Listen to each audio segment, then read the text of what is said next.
President Trump will not be deterred. The other thing, which is even crazier, is Democrats in Chicago and California have begun to say, if ICE breaks state law in California or Illinois, we will prosecute. We're saying that if you're an ICE agent and you do these things, we think you ought to be held accountable. Because some of the things we're seeing ICE do in those states are ramming innocent people. So that's what you actually watch happening here. So that is an ICE agent in that car. The pickup truck is the American citizen. Shooting people without probable cause. An ICE agent who fired shots into the Brighton Park neighborhood this month drove his work SUV back to Maine. Kidnapping American citizens without probable cause. I was going to school. And so they are saying, look, ICE, if you step over the line, we will prosecute you at the state level. Pelosi and Mullen said this: while the president may enjoy absolute immunity courtesy of his rogue Supreme Court, those who operate under his orders do not. Our state and local authorities may arrest federal agents if they break California law, and if they are convicted, the president cannot pardon them. Stephen Miller, who's not an attorney and also is crazy, I've invaded your country. I demand entry. Has responded by saying this is seditious conspiracy by J.B. Pritzker, and also it is against the law to arrest anyone for doing their job federally. To all ICE officers, you have federal immunity in the conduct of your duties. That goes too far.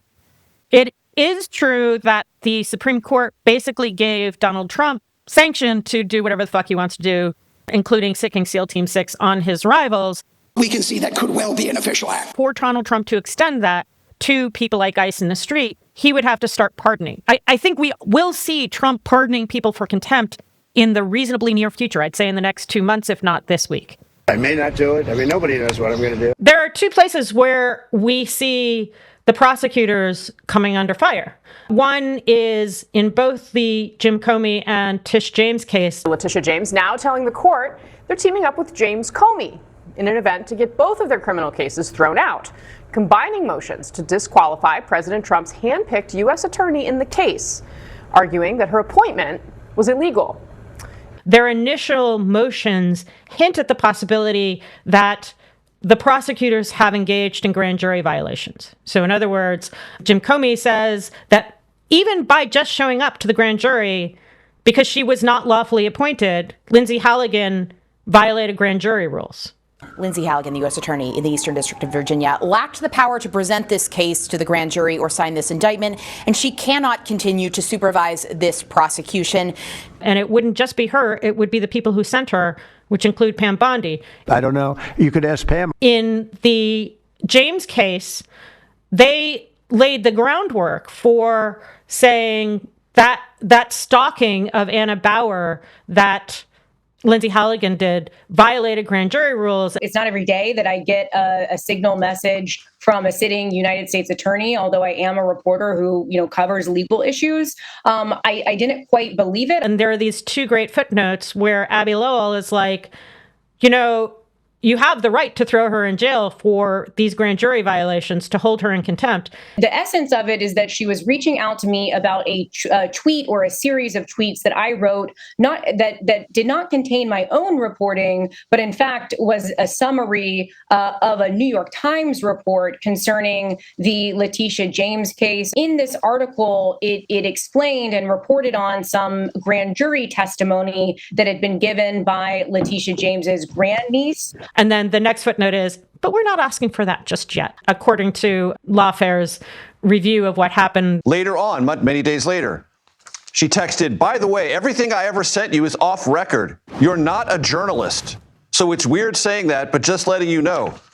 I think that there is a greater likelihood that James at least is going after Eagle Ed Martin, because Eagle Ed Martin literally is stalking James. A powerful prosecutor, a man whose very job is to uphold the law and defend justice, is standing right outside the home of New York Attorney General Letitia James. Literally shows up outside her brownstone in New York wearing his dirty old man trench coat. And suddenly, James herself appears, demanding to know why he's there. Not just stalking, but somebody has been talking to the far-right press.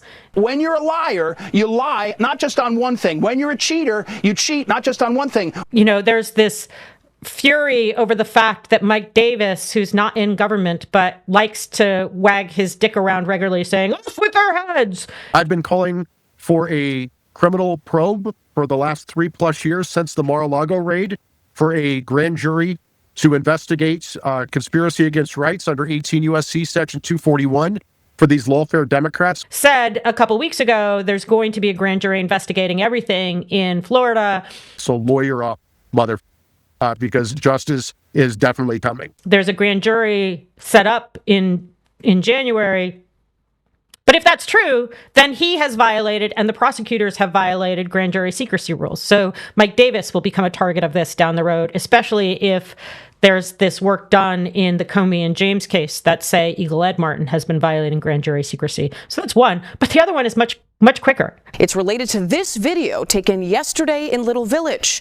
If you look closely, you can see him throwing tear gas into a crowd. Greg Bavino, who is a pathological liar, who got caught on video throwing tear gas at peaceful protesters. DHS, as they always do, lied and said it was artillery-grade fireworks thrown at cops, at ICE, at CBP. He has been called to testify in federal court on Tuesday here in Chicago.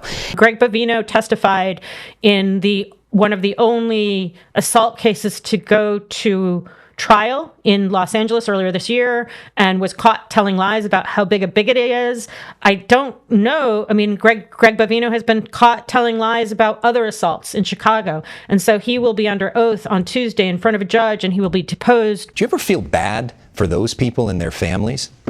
No. By Illinois for 5 hours after that. And I think it is exceedingly unlikely that Greg Bavino is going to get through all of that without telling one lie after another lie after another lie that can be proved with video.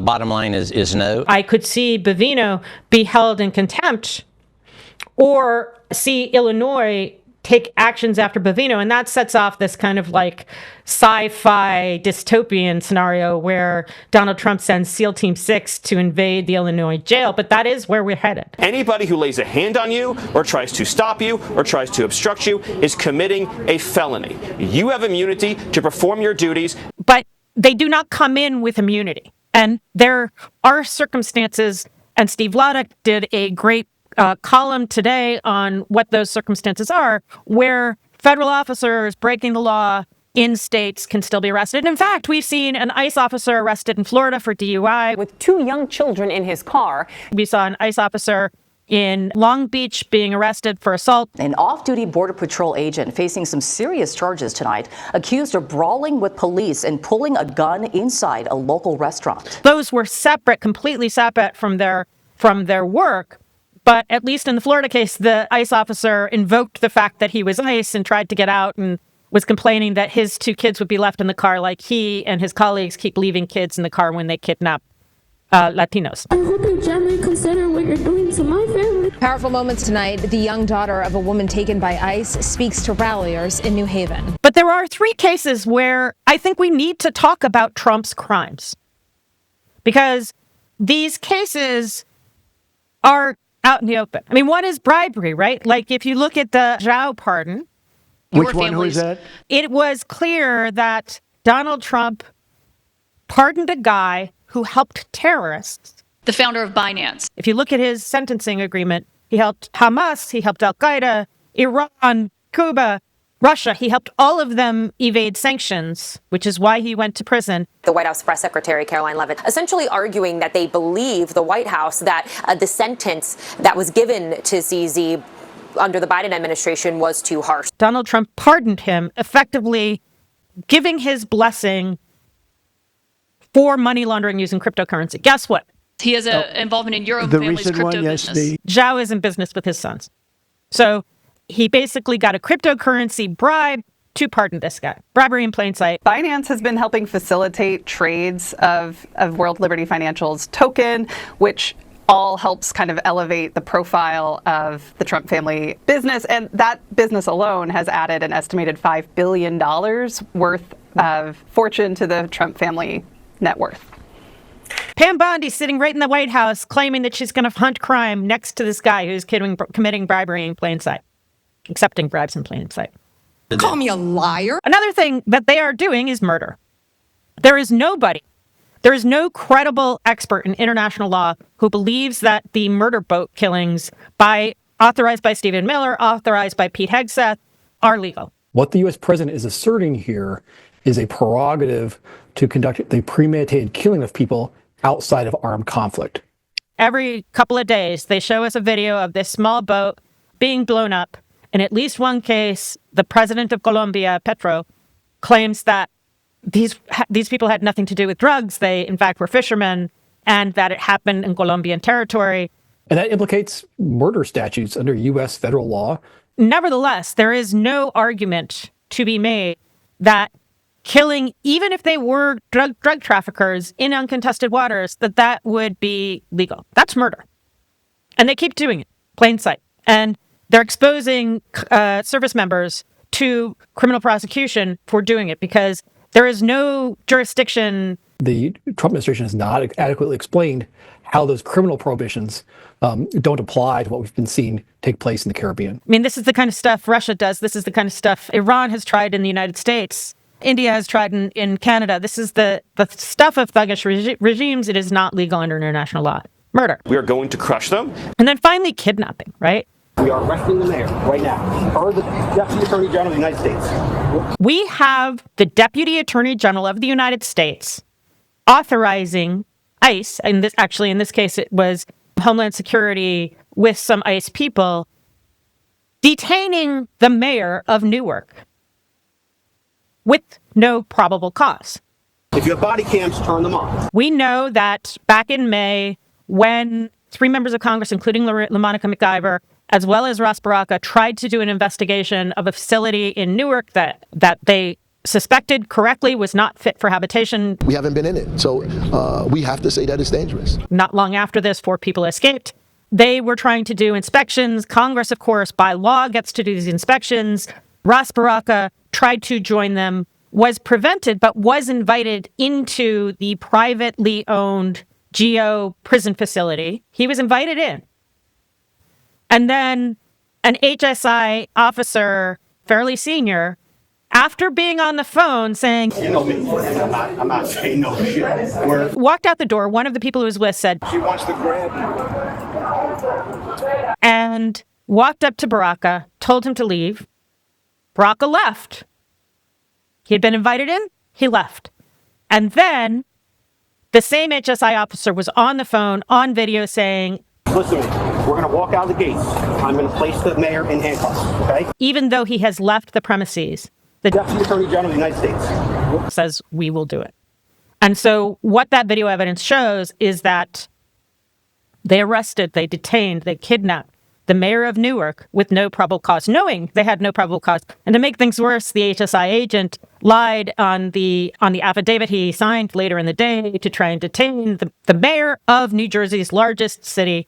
So it is unclear how far qualified immunity would extend for kidnapping the mayor of New Jersey, for trying to do his duty as mayor of New Jersey. But we need to stop ignoring that it happened. Then they will face justice. The other thing Todd Blanche has been a part of, and Judge Emile Beauvais, is torture, right? They all rushed to send 200 mostly innocent Venezuelans to a concentration camp in El Salvador. No contact with the outside world.